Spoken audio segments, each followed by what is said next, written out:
When it comes to the video games I play, I say I play everything. I enjoy everything. But when it comes to time to actually get a PC, I realize I was wrong in that I did not enjoy clicking in-game to move my player manually with my mouse. Fast forward 6 years till I played a game called The Bookwalker, Thief of Tales, where now I love these games. Potentially, I might enjoy all of them because I played this one game, I gave it a shot, and I really enjoyed my time with it. That video game I actually did a full review on this channel, link in the description below.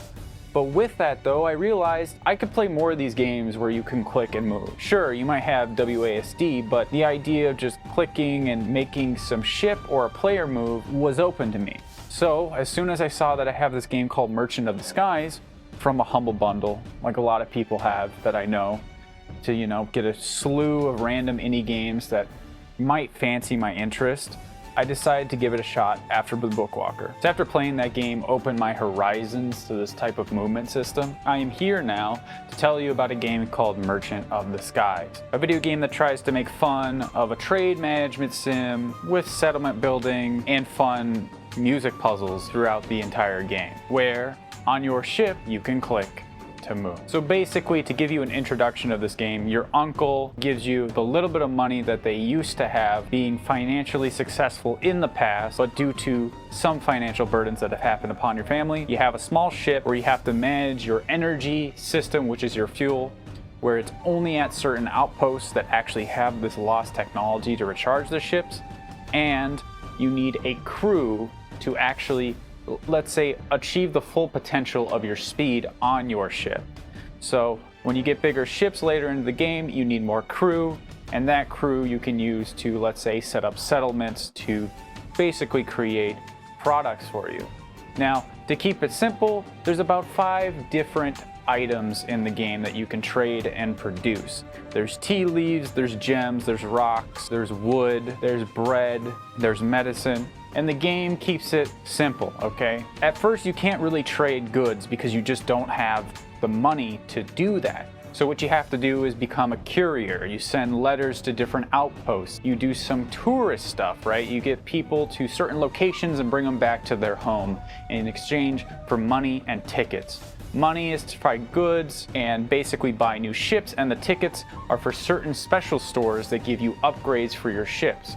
Now, these upgrades could be manually taking resources from an island that particularly has a node. Those nodes, you can set up, settlements, buildings to actually manufacture and process those resources. And to the end of the game, you could have a whole trade network that automatically sends bread and milk to taverns and inns for social rep increases, and also to have more money and cash flow, be passive and not active, right? So when it comes to this game, I enjoyed it quite a bit, and for a point and click management game, a lot of these bore me, but with this one, the world is very special. Everything's in the skies, as you can see. The ships are beautifully made in this really, really good looking pixel art. Everything looks very happy and pretty and vibrant. And there's mystery behind why these islands are here, how they were here in the first place, based on this explorer that you see statues of sprinkled across the entire map. And when it comes to actually exploring the map, you get a war fog situation where you have to move to different places to find nodes.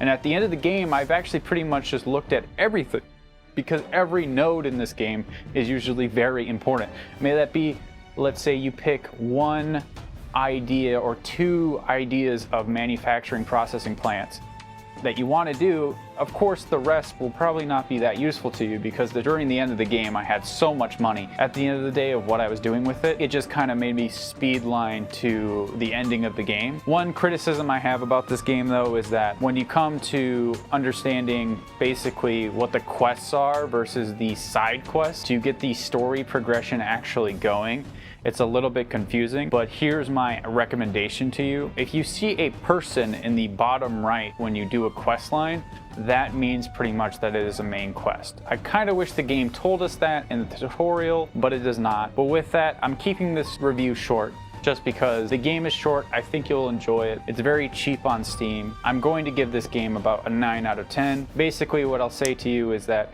For a game like this, I recommend it to people that actually like management sims or like trading sims, stuff like that. I'm not going to recommend this to someone who likes FPSs. You're not going to enjoy the game. What's the point of playing a game you don't enjoy? Play the games you enjoy. And with that, I hope you get good rest. I hope you get good sleep. And I'll see you in the next video. Peace.